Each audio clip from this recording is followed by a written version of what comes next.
اعوذ باللہ من الشیطان الرجیم، بسم اللہ الرحمن الرحیم۔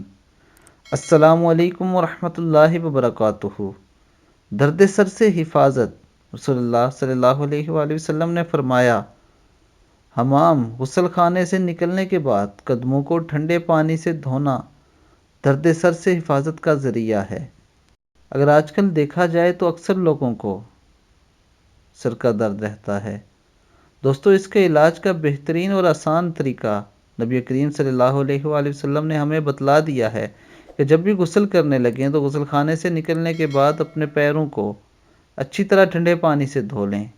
یہ عمل کرنے سے آپ درد سر سے محفوظ رہیں گے۔ تو دوستو، بجائے یہ کہ آپ مہنگی مہنگی دوائیاں کھائیں، آپ نبی کریم صلی اللہ علیہ وآلہ وسلم کا بتایا ہوا یہ چھوٹا سا وظیفہ کریں اور درد سر سے ہمیشہ کے لیے نجات حاصل کریں۔ اللہ تعالیٰ عمل کی توفیق عطا فرمائے۔ السلام علیکم ورحمۃ اللہ وبرکاتہ۔